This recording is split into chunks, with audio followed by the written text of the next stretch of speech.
está su relación con el presidente Zapatero? ¿Le ha salido obediente o rebelde? El presidente Zapatero, en todo caso, es mandón. ¿Ah, sí? Siempre es mandón. Todos los políticos son mandones. ¿Le manda mucho entonces? Claro, todos los días recibo una nota con las órdenes de lo que debo hacer yo.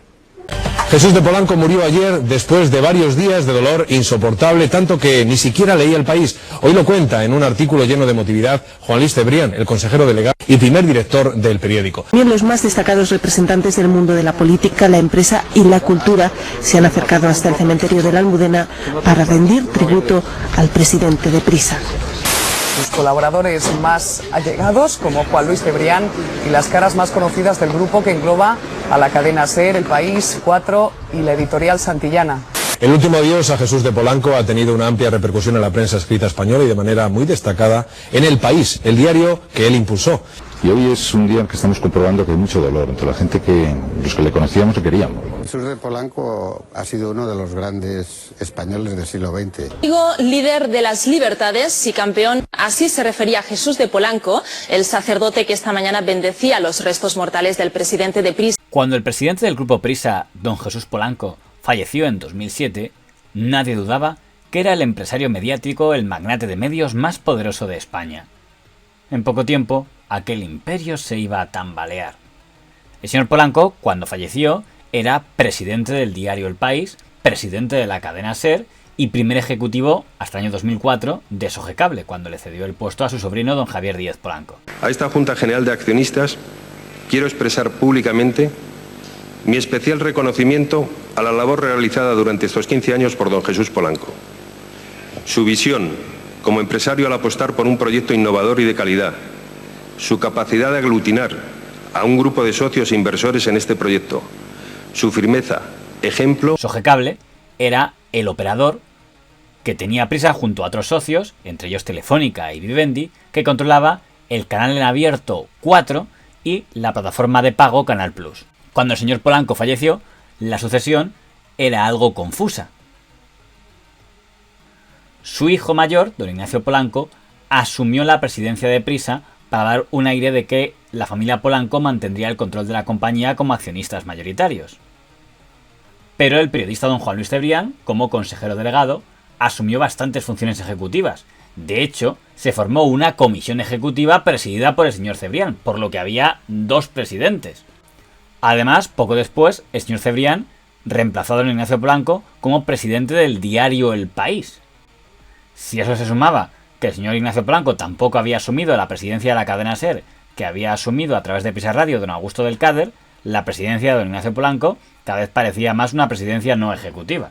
La comisión ejecutiva de Prisa, encabezada por el señor Cebrián, puso en marcha una de las operaciones más arriesgadas del grupo Prisa, la OPA a Sogecable. Bueno, para nosotros era crucial tener la mayoría de Sogecable. Una oferta mediante la cual Prisa buscaba ampliar su presencia en el operador Sogecable para tomar el control, superando en acciones a Telefónica y a Vivendi. Una oferta arriesgada porque el valor de la compañía Sogecable era superior al valor en sí de la empresa Prisa. Telefónica y Vivendi no solo no compitieron por aumentar su paquete de acciones, sino que ambas pusieron en venta sus acciones en aquel momento, obligando a Prisa a asumir el 100% del capital de Sogecable, algo a lo que obligaba la OPA por el 100% si el resto de los accionistas vendía sus acciones. Y eso obligó a Prisa a endeudarse con los créditos pedidos a una serie de bancos, en especial al HSBC, lo que significaba que una empresa cuyo valor total era 2.000 millones de euros tenía una deuda de más de 5.000 millones de euros. Que Prisa quisiera echar a Telefónica y a Vivendi, pero vamos, básicamente a Telefónica del accionariado, se podía entender.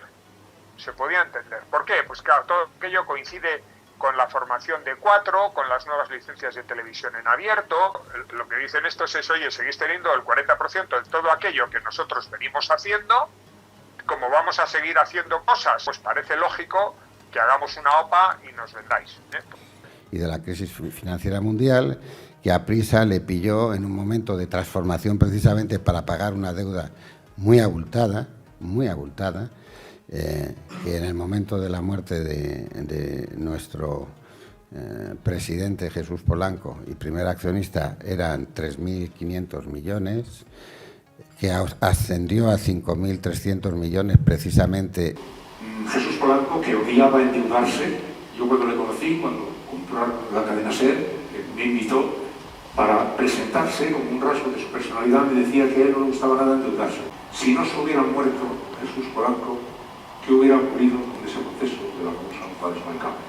Y también te digo que si Jesús Polanco hubiera vivido, no hubiera habido OPA. En mitad de una operación que estábamos haciendo para vender Sogecable y Canal Plus, y que nos pilló la quiebra de Lehman Brothers, y efectivamente fuimos tan torpes que no fuimos capaces de predecir la quiebra de Lehman Brothers. Fuimos tan torpes como todos los gobiernos del mundo, todas las agencias de calificación del mundo.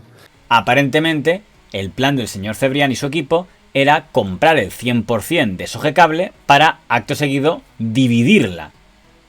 Quedarse Prisa con el Canal 4, negocio de televisión en abierto, y vender la plataforma Canal Plus a Telefónica, y así, con esa venta, recuperar parte de lo que habían gastado en la OPA. En mitad de una operación que estábamos haciendo para vender Sogecable y Canal Plus. Pero en aquel año 2008, esa operación nunca se produjo, ya fuera porque el equipo del señor Cebrián y el señor Díez Polanco no supo negociar, ya sea porque Telefónica en aquel año 2008 no quiso comprar, o porque no estaba interesado, o porque no hubo acuerdo, o porque pensó, si esperamos, dada su debilidad económica, obtendremos un mejor precio. César Alierta me dice que si le garantizamos que le compramos después de la OPA, al precio medio de la OPA, si de alguna manera si no llegamos a otro acuerdo, obviamente estamos hablando de la posibilidad de venta de Sogecable. Bueno, y Juan Luis no quiso llegar a un acuerdo, que sí le sorprendió, pero es para mí, sigo sorprendido 120 años después de cómo te puede sorprender algo que te han dicho que si llegas a un acuerdo no vas, y si no llegas a ese acuerdo vas. No en ese momento, Telefónica en aquel momento no hubiera querido para nada Canal Plus, lo hubiera querido después. Si a eso añadimos además que estalla una crisis económica y encima que el gobierno Zapatero le quita a Sogecable, a Canal Plus, la televisión de pago, autorizando por decreto ley a Mediapro a poder emitir su propia televisión de pago, Gol TV, el paisaje para el grupo Prisa era catastrófico. Es un día para estar de enhorabuena porque se ha resuelto una asignatura pendiente, terminándose con 20 años de monopolio, por tanto los ciudadanos están de enhorabuena. El que tan experto economista utilice los pasillos del Congreso de los Diputados para mentir y atacar con sus mentiras a un grupo de comunicación. Es a un decreto de urgencia que me parece anticonstitucional, sin ningún motivo aparente, como no sea beneficiados a mi alrededor. Con una deuda superior al doble de la compañía, don Juan Luis Cebrián tuvo que montar un plan de salvación de la empresa, recapitalización de la deuda, venta de activos y búsqueda de nuevos inversores. Prisa cierra Localia, su red de televisiones locales, cierra CNN Plus, vende 4 a Mediaset, que es lo que más les debió doler, y para salvar la compañía Prisa realiza una importante ampliación de capital que incluye, entre otras cosas, que la empresa pase a cotizar en la bolsa de Estados Unidos para dar entrada a nuevos inversores internacionales. Dado que el señor Cebrián había hecho una serie de gestiones para captar nuevos inversores de fuera dispuestos a invertir en España. Entre ellos, los fondos de inversión del señor Nicolás Bergruen, magnates como el mexicano don Roberto Alcántara o hasta el emir de Qatar. Y nadie prestó atención al gran tapado de aquella cotización en Estados Unidos, porque en aquel momento es cuando entra como accionista minoritario el fondo de inversión Amber, de don Joseph O'Gorlian, que realmente entra en teoría dentro del grupo de inversores que ha traído el señor Cebrián y que se supone que van a ponerse de parte del señor Cebrián. El grupo liderado por Cebrián atraviesa importantes problemas financieros. Su deuda era en mayo de casi 1.500 millones de euros. El accionariado de Prisa lo ocupan, entre otros, un fondo buitre británico y la empresa de un sultán catarí. No constituyen un grupo para nada. Son accionistas individuales que se van a convertir en accionistas individuales de Prisa y cada uno de ellos va a tener no más de un 4 o 4,5% de la compañía. Hay un 30% aproximadamente de Prisa que cotiza en las bolsas y un 70% que controla un accionista único, y a partir de ahora va a haber un 70% de Prisa que cotiza en las bolsas y va a haber un accionista único, inicialmente el 38% y posteriormente el 32% del 33%. Es el fondo que va a entrar a formar parte del Grupo Prisa, al que pertenece esta casa. En plena crisis económica, con especial acento en Europa, incluso en pleno debate sobre la situación de los medios de comunicación, Liberty decide invertir en el Grupo Prisa. ¿Por qué lo hace? Invest in Prisa. Well, Prisa in Spain. Prisa en España is really an unusual and extraordinary business in the sense that es una empresa extraordinaria en el sentido de que no hay muchos países en el mundo. Y entonces los accionistas de Liberty, los accionistas, pasan a tener aproximadamente el 40% de Prisa, pero no Liberty. Como las acciones de Liberty cotizaban en Nueva York, Prisa comenzó a cotizar en Nueva York por eso.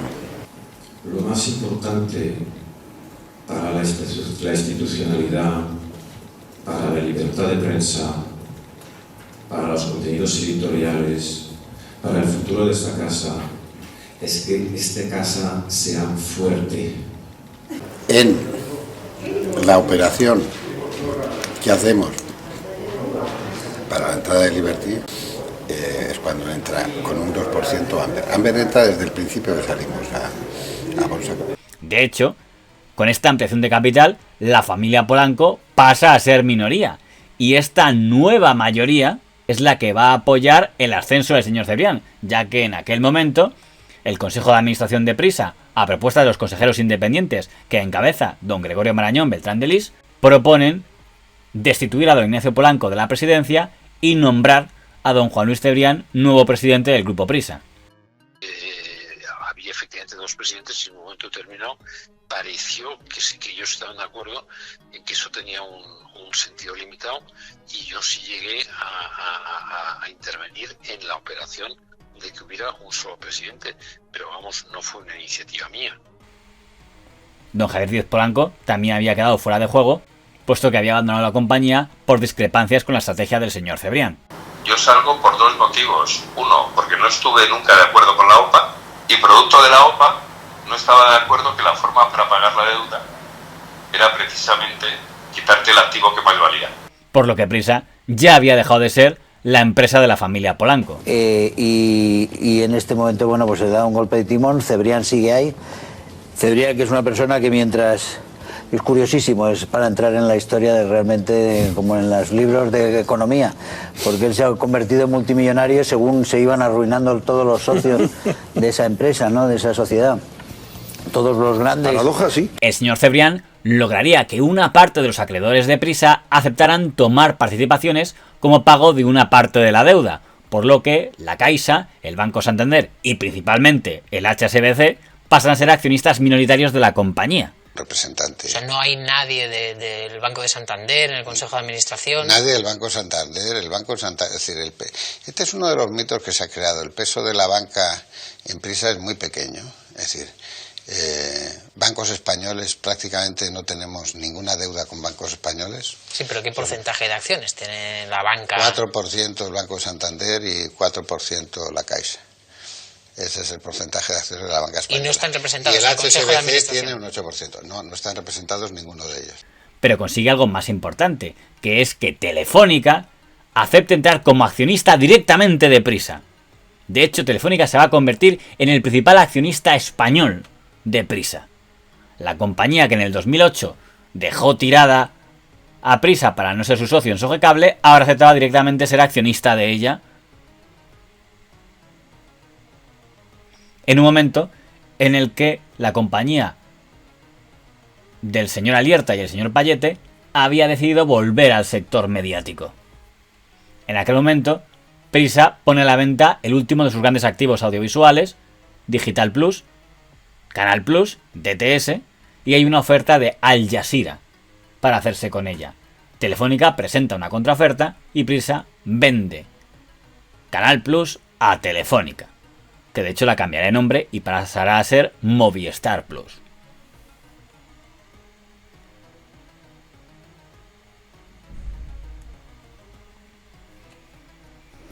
Lo compra en un momento determinado cuando estaban en negociaciones con Al Jazeera por un lado y Telefónica entra y lo compra ahí. Dice que ha comprado opciones sobre el 24% del capital de Prisa.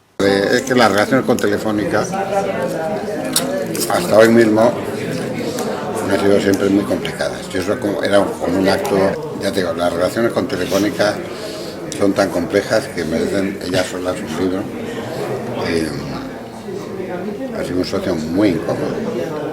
Pero en todas las etapas. Con todo, Prisa había logrado estabilizar su situación, pero el capital había seguido cambiando y para 2017 el fondo Amber Capital del señor O'Gorlian ya era el primer accionista de la compañía, aunque se mantenía apartado de la gestión. Lo único que habían podido es colar a algún consejero de la empresa. Propusieron el fondo Amber, le propusieron...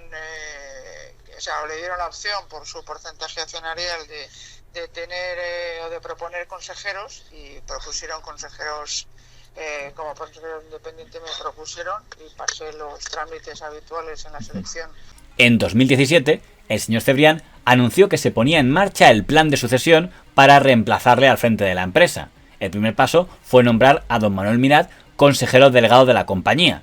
El siguiente paso era que los consejeros independientes presentaran una propuesta en la comisión de nombramientos. Para eso se había convocado una reunión en octubre del año 2017. Los consejeros independientes, encabezados por don Gregorio Marañón, hicieron la siguiente propuesta: que el señor Cebrián dejara la presidencia de Prisa, dejara la presidencia del País y pasara a ser presidente del Consejo Editorial del País y de una fundación garante de la independencia de la compañía. El plan incluía que o don Javier Monzón o don Jaime Carvajal asumirán la presidencia no ejecutiva de la compañía. Según don Gregorio Marañón, el plan fue aceptado incluso por el señor Cebrián, y de hecho en Vanity Fair se llegan a recoger unas declaraciones en las que parece que todo está atado y bien atado. Pero llega la reunión de octubre de la comisión de nombramientos y de esta reunión se sale sin ningún nombramiento. Es cierto que me ofrecieron la presidencia a mí también. No, yo hoy mismo en la Junta General voy a anunciar primero que el plan de sucesión siga adelante. Estoy tratando de irme desde hace años ya. Quiero hacerlo de la manera más ordenada posible, con el máximo consenso, fundamentalmente entre los accionistas, en máximo consenso con los consejeros y el máximo consenso con los equipos profesionales. Que el señor Cebrián diga que efectivamente él propuso el plan de sucesión. Todas las compañías tienen que tener un plan de sucesión y estuvimos todos muy de acuerdo en que era necesario actualizarlo. La cuestión es cómo se pilota ese proceso de sucesión, en qué tiempos, ¿no? Y qué capacidad se tiene de influencia sobre el sucesor, que es donde digamos que puede haber más diferencia de opiniones, pero lo que había era una diferencia de opiniones sobre cómo se gestionaba ese proceso y quién era el sucesor del señor Cebrián. El motivo: el señor Cebrián condicionó su marcha de la presidencia de Prisa a ser ratificado como presidente del diario El País. Él quería que ese plan de sucesión quedara ya fijado en la comisión de nombramientos para que así a la Junta de Accionistas se le presentara ya un plan aprobado que simplemente tuvieran que ratificar. En cambio, los consejeros independientes, ante el cambio de actitud, consideraban que esa propuesta debía ser debatida en la Junta de Accionistas de la compañía. Pero quiero establecer un mecanismo institucional, una fundación que a futuro, desde luego cuando yo no exista, garantice la autonomía de las redacciones y garantice la no injerencia en esa autonomía de las direcciones, de las redacciones y de los directores de los medios en lo que son la responsabilidad del contenido de los mismos. Yo, desde luego, como consejera independiente, lo que quería era velar por los intereses de todos los accionistas y no solo de los que querían hacer una especie de forzar una salida por tener el control mayoritario. Mi obligación como independiente es que se haga de la mejor manera, de la manera más transparente, para que prevalezcan los criterios profesionales sobre los intereses concretos de personas concretas. Usted ha vetado a Javier Monzón y a Jaime Carvajal como sus sucesores al frente de Prisa. Yo abrí un proceso de sucesión, lo abrí yo. se abrió el periodo de sucesión a mi solicitud, exactamente el 8 o el 9 de octubre, y entonces hubo un consejo de administración, se empezaron a publicar cosas por allí y por allá, y el consejo de administración no tomó las decisiones que los que publicaban esas cosas querían que se tomaran o que no se tomaran. El señor Cebrián tenía opiniones distintas de cuál era su papel. En el fondo era salirse pero quedarse y establecer determinadas pautas estratégicas que ya obviamente si no está como presidente no están dentro de su competencia. Lo que se está discutiendo hoy es si Juan Luis se puede quedar presidente del país, no ejecutivo, presidente del consejo editorial, que fíjate si es uno importante del grupo, y presidente de una fundación que se iba a hacer para que tuviera, por decirlo de alguna manera, un poco la legitimidad cultural del proyecto. Esas diferencias de opinión pues llevaron, lo que digo, a una salida más abrupta que de la que hubiéramos deseado todos. Que yo creo que fue un golpe de timón, o se produzca una ruptura que no voy a repetir, o sea, y ahí es importante señalarlo, ¿no? La provocamos los consejeros independientes que no quisimos que se planteara una propuesta de acuerdo cuando no lo era. O sea, lo que se quería poner de manifiesto es decir, no queremos llevar a la Junta una propuesta cerrada, sino que claramente hay un conflicto sobre el que los accionistas se tienen que posicionar. Aquella junta de accionistas estaba convocada para el 15 de noviembre del año 2017. Ese mismo día, el señor Cebrián, en el diario El País, publica una doble página donde asegura que el periódico corre el riesgo de ser controlado por poderes económicos y que la forma de impedirlo es que le dejen a él al frente de una presidencia que garantice la independencia del periódico. Es importante entender que el derecho a la libre información no pertenece a los dueños de los medios, no pertenece a los periodistas y a los colaboradores que hacen los medios, es un derecho de los ciudadanos que otros administran. En esa junta, por sorpresa, la mayoría de accionistas se pone una vez más del lado del señor Cebrián. En consecuencia, destituyen a todos los consejeros independientes, incluyendo al propio señor Marañón.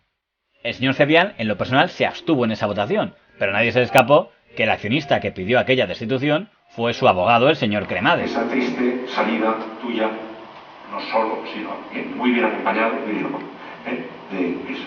Sí, bueno, básicamente se hizo ahí en una junta general, un accionista a sueldo de un despacho de abogados con 30 acciones, exigió la dimisión de la totalidad, que éramos 8 consejeros independientes, entre los que estaba José Luis Leal, estaba el expresidente de México Ernesto Zedillo, estaba yo, estaba Elena Pisonero, en fin, bueno, realmente es notable lo que estaba José Luis Asín, lo que ahí se hizo, ¿no? Es una persona a sueldo de Juan Luis y de su equipo que tenía 30 acciones. El que contrata a este ciudadano para que pida qué tal es el equipo que está manejando la operación, que es Juan Luis Cebrián, por supuesto los que le acompañaban, segundo, pues lo vamos a entender también. ¿Explicaría usted que, valiéndose de una propuesta de un accionista minoritario y fuera del orden del día, se votara el cese de varios consejeros independientes? Una gran mayoría de accionistas, cerca del 60% de accionistas, decidió relevar de sus puestos a unos consejeros independientes a propuesta de un accionista. Conviene no confundir las acciones que uno representa a la hora. No me refiero solo al accionista que intervino en ese tema, sino en otros que intervinieron en ese tema, y las acciones verdaderas ligadas a los deseos de los propietarios de la compañía. Lo que pasó es que una gran mayoría de accionistas, pues propietarios de la sociedad, tomaron determinadas... Esa es la fuerza de esa junta, porque ya digo que fue un día que no se me olvidará, son esos días complicados que tienes en la vida, ¿no? Por cierto, ayer me estuve en la votación sobre el deseo de la mayoría de los accionistas, según se comprobó, de relevar en sus puestos a 5 consejeros independientes, y lo dije públicamente, y además tenía como presidente. Que era un error infinito que hacía Cebrián, y yo se lo dije que le iba a pasar alguna cosa no deseable y le pasó 5 meses después. Aquella junta de accionistas ratificó a don Juan Luis Cebrián como presidente del diario El País, mientras don Manuel Polanco asumía la presidencia de Prisa temporalmente. Fue la última victoria del señor Cebrián. Para algunos analistas, el apoyo inesperado de algunos accionistas minoritarios, como el Banco Santander, se debió a recomendaciones desde el poder político, donde el señor Cebrián aún conservaba importantes contactos. Pero el triunfo le duró poco. Durante los siguientes meses, Amber siguió ampliando su número de acciones en Prisa, y Telefónica fue mostrando que no tenía ningún interés en sostener al señor Cebrián al frente de la compañía. No, la idea es hacer una fundación con la contribución del País y del Grupo Prisa, que tenga ese poder de intervención en el nombramiento y cese del director del diario. Pero se queda de presidente El País. Se va a hacer una fundación especialmente para él, porque es importante, porque es España, porque es la institucionalidad. Darle a este señor la fundación, darle la presidencia del país. ¿Por qué? ¿Por qué? Porque el país no se sabe gestionar, porque la línea editorial no es independiente, no puede ser independiente si es una persona. Lo que pretendo desde esta fundación es que no haya poderes especulativos que puedan entrar en la propiedad de la compañía y poner los medios, no solo El País, pero desde luego El País es el medio insignia del grupo, al servicio de intereses bastardos o que contradigan los motivos y los valores, los motivos fundacionales y los valores identitarios del país. Amber entra hostilmente, engañándonos, porque quiso entrar amistosamente y yo al principio les ayudé. Y diciéndome que quería tener un 8% y se presentó con un 16%. Amber sí es una operación hostil, porque por ahí puede haber delitos societarios. Suponiendo que lo que le salvó el 15 de noviembre hubieran sido supuestos protectores políticos, el 25 de abril del año 2018 estos protectores habían desaparecido. Porque ese día el Consejo de Administración de Prisa, a instancias del consejero delegado don Manuel Mirat, destituyó a Juan Luis Cebrián de todos sus puestos en Prisa. Ni presidente del Consejo Editorial, ni presidente de ninguna fundación. Destituido como presidente del País y sin despacho. Hemos tratado de negociar con Juan Luis su salida, pero ha sido una salida complicada. Ha puesto muchas condiciones a su salida y entonces el comité ha llegado a la conclusión que había que cesar. La ida de Juan Luis era algo más que natural, era algo absolutamente indispensable.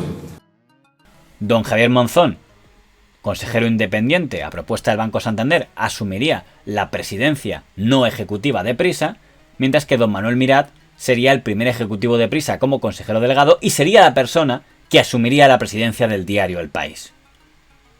No el señor Monzón, el señor Mirat, dejando claro quién iba a mandar en última instancia en los contenidos editoriales. Para algunos, al señor Cebrián le había pasado en El País lo mismo que al señor Ansón en La Razón en 2006 o que al señor don Pedro J. Ramírez en El Mundo en el año 2014. No había sabido retirarse a un segundo plano a tiempo y le habían retirado. Le queda el consuelo de que aguantó en el periódico que él mismo había cofundado un poquito más que sus dos grandes competidores.